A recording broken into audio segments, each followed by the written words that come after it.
If I were to start investing completely from scratch with only a small amount of money saved, this is exactly what I would do. And no, I'm not going to tell you to just buy an S&P 500 ETF like everyone else does. Now, whether or not you have some extra cash saved and set aside, what's most important is that you have a plan for your money. Because for most people, they don't have a plan. So what happens is whenever they manage to save or happen to have some extra money that comes their way, whether it's from a salary bonus or a raise or even a tax refund, most people will just squander it and spend it on stuff they don't even need. And often at those times, most people don't even think about investing. Believe me, I'm speaking from personal experience. So in this video, I'm gonna share with you the 6 key steps that you need to know before you start investing. It's really important to have a plan of what you're gonna do with your money. So instead of just saving your money, stashing a portion of it away each month, which is a good thing, you'd wanna also make a concrete, definite plan of what you're gonna do with this money instead of just having it sit in a regular savings account. Anyway, first, let's talk about why you need to invest. The first reason is inflation, and I'm sure you've heard of it. It's the reason why you feel like the same amount of money you have just doesn't feel like it's enough anymore. Like if you had $100 and you went to get groceries,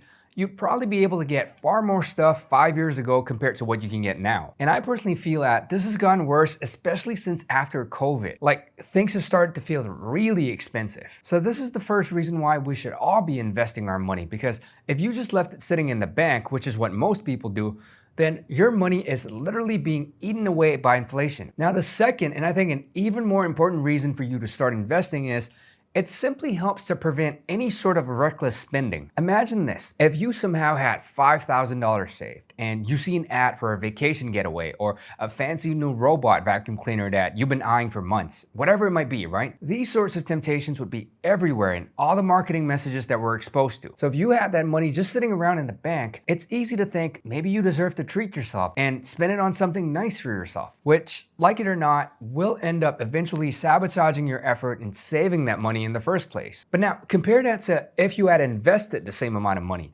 You would be far less likely to want to sell off the investment, withdraw the money from the brokerage account, transfer it back to your bank account, only to go buy that overpriced robot vacuum cleaner or the vacation or whatever it might be. So I think this is actually a really helpful way to minimize any sort of reckless spending or impulse purchases. I mean, granted, of course, you could still end up spending money with your credit cards if you don't have much control to begin with. But what I'm saying is this does help by adding an additional layer of friction. Okay, so now let's talk about how investing works. See, when you invest in a company, you're essentially becoming a part owner of that business, and you're betting on the future potential growth of that company. So for example, if you invested in Apple and bought Apple stock for say $100, then you'd be hoping that Apple continues to do well and grow so that your $100 would be worth far more in the years to come. But then also, instead of just investing directly into companies like Apple or Tesla, you can even buy a whole bunch of them at the same time by just buying an ETF or an exchange traded fund. Now, many finance YouTubers would tell you to just invest in an S&P 500 ETF, which basically means you're investing a little bit in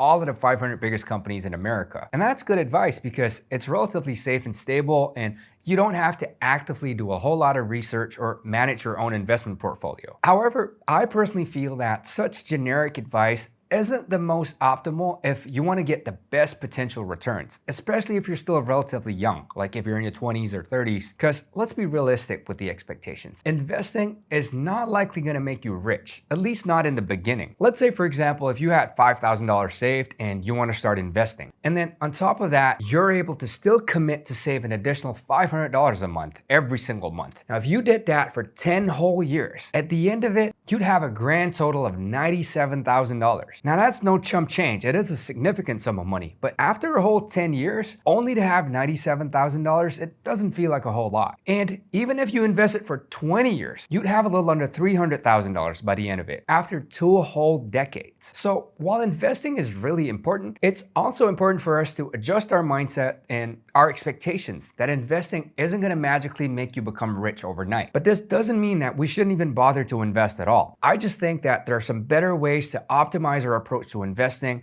instead of just blindly putting all of our money in an S&P 500 ETF. So this is what I would personally do if I were just starting to invest. The first thing I'd do is to make sure I've got an emergency fund saved and set aside. This ideally should be about 6 months worth of living expenses. If you don't even have this saved yet, honestly, I wouldn't even look to start investing yet because you don't want to have a situation where you have a sudden unexpected expense and end up being forced to sell your investment, possibly even at a loss, just to free up the cash. For me, I make sure that I only invest money that I'm not gonna need to use in the short term. And so for me, it has got to be money that I'm not gonna need to use for at least the next 2 to 5 years. So it can't be anything that you need for rent or any important payments that you might have. Then the second thing you gotta do before you even start to invest is to make sure you don't have any kind of high interest debt. This could be in the form of outstanding credit card payments or any personal loans you might have taken out. For me, I consider any debt with an interest of over 8% to be a high interest debt. So I would focus on paying that off first before looking to invest. Because simply just by paying it off,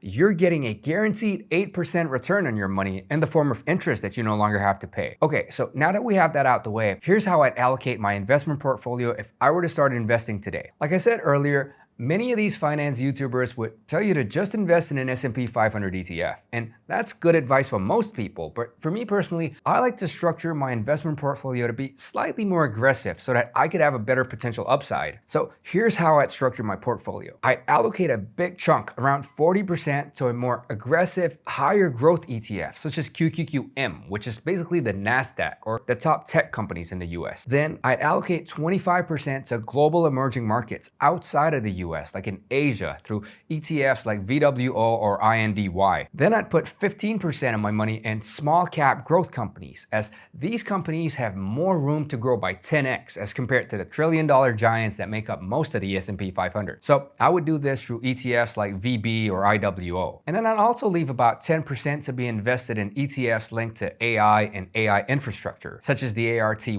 And then the final 10% of the portfolio is to be invested in crypto, mostly through a Bitcoin ETF like IBIT or by holding Bitcoin itself. To me, this is a far more optimal way of structuring your investment portfolio, especially if you're younger and you're just starting out. As long as you're able and willing to hold your investments through any market downturns and continue to stay invested, I personally believe that this will pay off in the long term. Again, this is just an idea, and this is by no means a perfect portfolio allocation. And of course, this is not financial advice. It's purely what I would consider doing if I were starting to invest. Also, if you're thinking to yourself, damn, that sounds pretty complicated. Now you're gonna have to track all these different investments. Well, it's actually not that difficult because you can use tools like the Portfolio Tracker over on Yahoo Finance. This allows you to input all of your investments and it'll automatically track everything. So you get to see how your investments are doing at a single glance, even across different platforms or different assets. But having said all that, the one thing to note is that no matter how much we try to optimize our investment portfolio, focusing on earning more active income is a real key goal to building a better foundation